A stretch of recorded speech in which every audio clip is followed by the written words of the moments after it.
प्रिय संस्कृत मित्राणी नमः संस्कृता।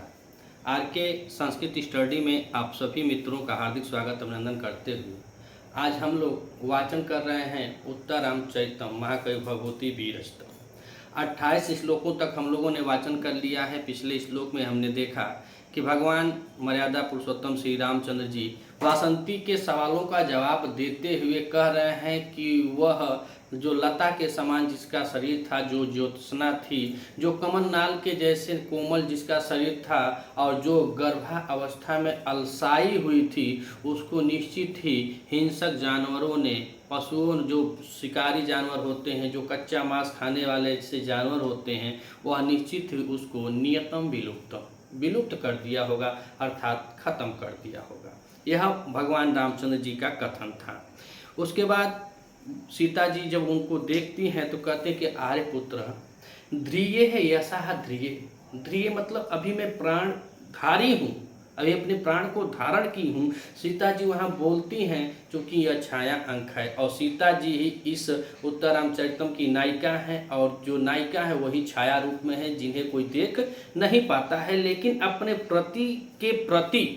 पति के प्रति जो स्नेह है, जो उदारता है, उसमें सीता जी बोल पड़ती है कि हे आर्यपुत्र अभी मैं जीवित हूँ, अभी मैं जीवित हूँ। फिर राम अपने मुख को खोल देते हैं। वियोग ऐसा था कि जो अपने कर्म, जो राज मर्यादा, जो कर्म था उनका, उसको वह अलग करके जब अपनी पत्नी के प्रति जब उनका स्नेह उमड़ता है तो वह बेचारे अब बोलना शुरू करते हैं। तो कहते हैं हाँ प्रिय जानकी कोसी, हे प्रिय जानकी तुम कहाँ हो और कहाँ हो, ऐसे कहते हुए वह मुंह खोल देते हैं। अर्थात औरतें तो अधिकांशतः खूब रो लें तो उनके रोने की कोई गणना नहीं होती है, चूँकि पुरुष वर्ग ज़्यादा दिखाता तो नहीं है, दिल से रोता है, अंदर ही अंदर रोता है, लेकिन दुख की संवेदना जब प्रगाढ़ता को प्रकट करती है तब पुरुष भी मुख खोल देता है। तो वह मुख खोल देते हैं और रोने लगती हैं। तब सीता कहती है हा धिक्कार है अन्य इव आर्यपुत्र प्रमुक्त कंठम प्ररुदितो भवति। आप आर्यपुत्र, मुझको धिक्कार है कि आप मुंह खोल के अर्थात गला फाड़ फाड़ के रो रहे हैं। इतना वियोग है, इतना स्नेह था तो हमके छोड़ल काहे, इतना स्नेह था तो हमको छोड़े काहे, क्या गलती हुई थी। उसके बाद तब सीता जी को यह जो कथन है तमसा का कथन है और तमसा उनको कहती है कि क्या कहती है। उसके बाद इसमें छोटा सा श्लोक तमसा का ही कथन और तमसा ही बोलती है। तो समझाते हुए तमसा, क्योंकि तीसरे अंक का ही जब शुरुआत होता है तो तमसा और मुल्ला जो दो नदियां हैं उन्हीं के वाक्य से यह शुरू होता है। तो जब इतना माता सीता कहती है कि आप गला फाड़ के आर्यपुत्र रो रहे हैं, यह दुख उनको नहीं सह जा रहा है, तब तमसा जी समझाते हुए क्या कर रहे हैं, तो कह रहे हैं वत्से हे पुत्री सांप्रतीक में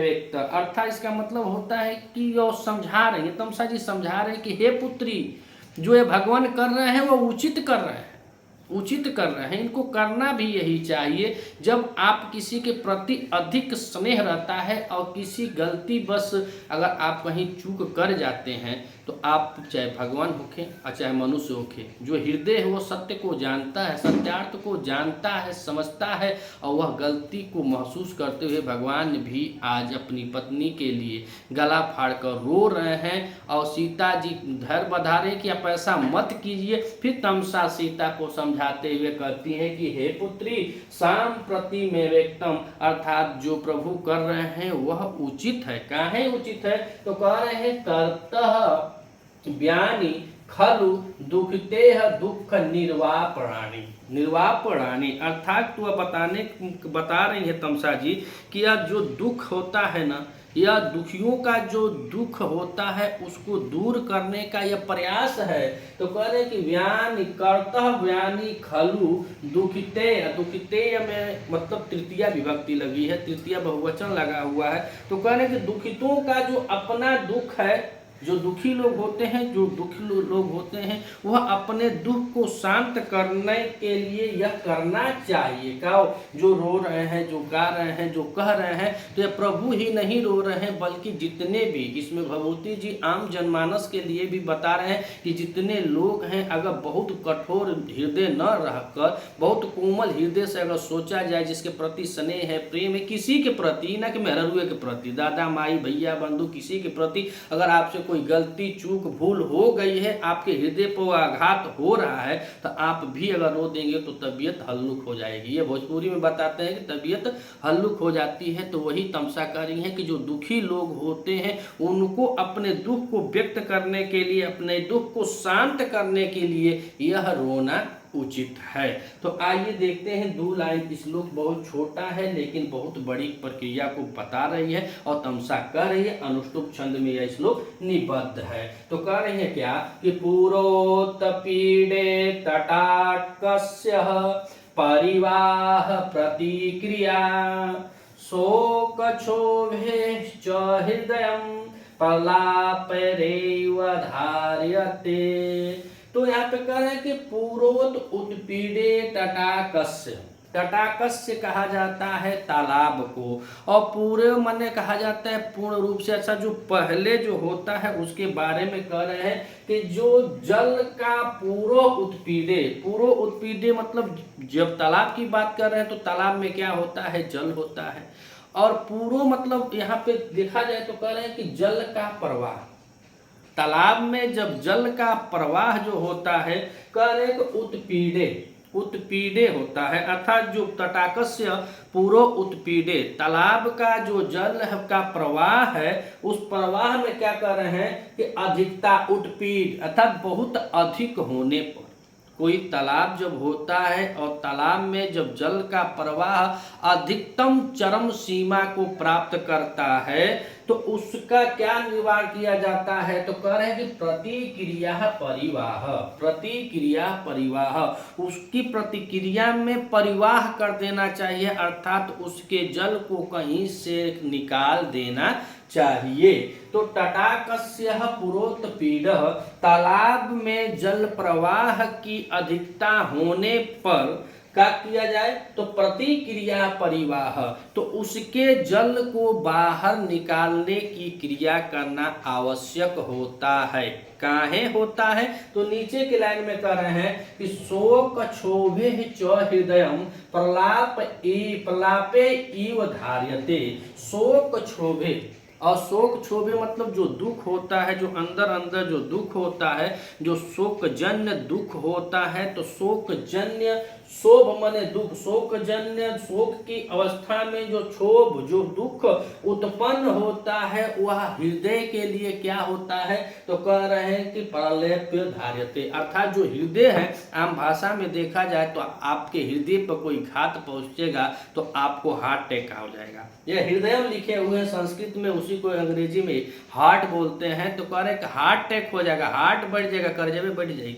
अगर बहुत सोच रहे हैं, किसी के प्रति बहुत स्नेह प्रेम है, तो अगर बहुत सोच समझ करके उससे गलती भूल चूक हो गई है, अगर आप बहुत डीप जाकर सोचेंगे तो आपका हार्ट बढ़ जाएगा, काम करना बंद कर देगा। वही बात है। तो ऊपर एग्जाम्पल बता दे रही है तमसा के, जैसे तालाब में पानी, अगर उसके जलाशय जो जल का प्रवाह है अत्यधिक बाढ़ और आ जाती है जैसे, तो बहुत अत्यधिक जब तालाब में पानी हो जाता है तो उसकी प्रतिक्रिया यह है कि परिवाह, उसको कहीं ना कहीं से उसके जल को बाहर निकाल देना ही उचित होता है, अर्थात उसका एकमात्र प्रतिकार यही होता है कि उसके जल को कहीं ना कहीं से बाहर निकाला जाए। और दूसरी बात कह रहे हैं कि शोक शोभे च हृदय प्रलापे इव धार्यते, अगर आप अपने हृदय को शुद्ध रूप से धारण करना चाहते हैं तो शोकजन्य शोभ जो होता है, जो दुख उत्पन्न होता है, उसमें हृदय के विलाप, हृदय प्रलापे अर्थात प्रलाप करना, अर्थात विलाप करना, रोना धोना जो उचित है, उस हृदय के विलाप के द्वारा ही धार्यते मतलब धारण किया जा सकता है, अर्थात बचाया जा सकता है। अगर वह आंसू बार बार आप देखते हैं कि जब पुरुष रोता है तो उसके कंठ रुंध जाते हैं, हैं, क्योंकि उसके आंसू बाहर नहीं निकल पाते हैं और जब अंदर अंदर वो आंसू जाता है तो अधिकांशतः कंठ रूठ जाता है। जैसे महाकवि कालिदास द्वारा विरचित अभिज्ञान शाकुंतल चतुर्थ अंक में जब कर्ण शकुंतला के विदाई मात्र को जब सोच लेते हैं कि आज शकुंतला पति गृह को जाएगी, तो उनका कंठ भी उस स्नेह के कारण जो आंसू बाहर नहीं आते हैं, अंदर ही अंदर उनका भी कंठ रूठ जा रहा है। वही तमसा कह रही है कि यहाँ पर अगर भगवान का जो हृदय है वह शोकजन्य है और शोकजन्य होने के कारण जो यह रो रहे हैं, वह जो प्रलाप कर रहे हैं, जो वियोग कर रहे हैं, उस वियोग को हो जाना ही उचित है, नहीं तो उनका हृदय नहीं रहेगा। वो अपने हृदय को धारण कैसे करेंगे? तो प्रलापे इव, प्रलाप करने से ही धार्यते हृदय, वह अपने हृदय को पुनः फिर से धारण कर पाएंगे। अगर रो रहे हैं, सीता जी को दुख है, वह तमसा जी सिखा रही हैं, बता रही हैं, समझा रही हैं, उनको रोने दो। वही रोने से उनका हृदय को शांत हो जाएगा, क्योंकि ऐसा जो दुख है, जो ऐसा शोक है, जो शोक भी है तो क्या है? शोभे, कह रहे हैं कि शोक क्षोभे, अर्थात शोक जन्य के क्षोभ में जो हृदय में विकार उत्पन्न होता है, उस विकार को अलग करके ही हृदय को धारण किया जा सकता है, अन्यथा हृदय बैठने का डर होता है। तो हृदय को बाहर, हृदय से जो बाहर है, जो कहानी कर रहे हैं, जो दुख अपनी आप बीती बता रहे हैं, जो स्नेह प्रेम में तुम्हारे साथ जो भूल चूक हुआ है, उस गलती को प्रभु बता रहे हैं, तुमको बता लेने दो, रो लेने दो, कुछ देर बाद ही खुद इनका हृदय शांत हो जाएगा। तो आइए एक बार और देखते हैं कि पुरोत पीड़े तटाकस्य परिवाह प्रतिक्रिया शोक क्षोभे च हृदयं प्रलाप एव धार्यते।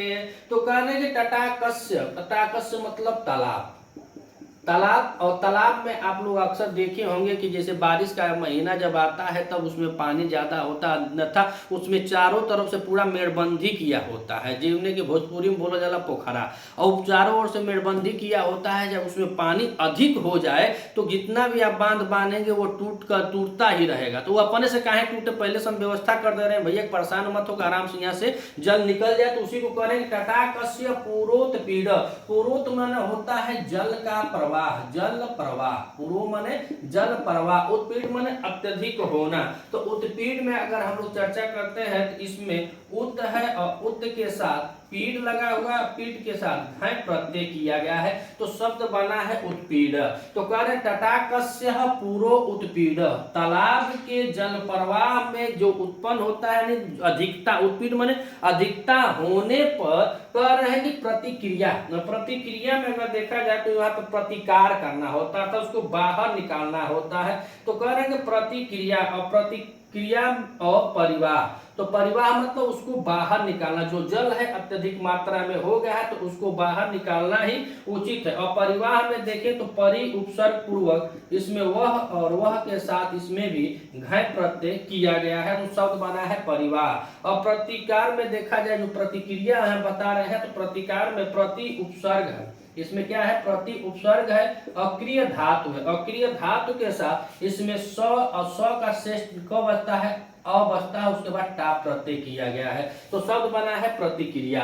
तो तालाब में अत्यधिक जो जल का प्रवाह हो जाने पर प्रतिकार करना ही उचित होता है, अर्थात उस तालाब से जल को बाहर निकालना ही उसका एकमात्र प्रतिकार होता है। कैसे? तो ठीक वैसे ही बता रहे हैं कि शोक क्षोभे, भगवान के अंदर जो शोक जन्य क्षोभ में हृदय जो विकार उत्पन्न कर रहा है, हृदय से जो विलाप के द्वारा जो अपना कर प्रलापे, अर्थात जो प्रलाप कर रहे हैं, जो विलाप कर रहे हैं, उस विलाप करने से ही हृदयम धार्यते, अर्थात जो वह विलाप करेंगे उसके बाद जो हृदय उनका है वह हृदय को बचाया जा सकता है। तो यहाँ धार्यते को देखें हम लोग, तो धार्यते में यह बता रहे हैं यहाँ ध्रिय धातु है, ध्रिय धातु के साथ इसमें ऋच प्रत्यय लगा हुआ है, धार्यते शब्द बनता है, धार्यते में ध्रिय धातु के साथ इसमें ऋच प्रत्यय लगा हुआ है। तो शोक जन्य में जब हृदय जो बहुत प्रलाप करता है, तो प्रलाप करने से, विलाप करने से ही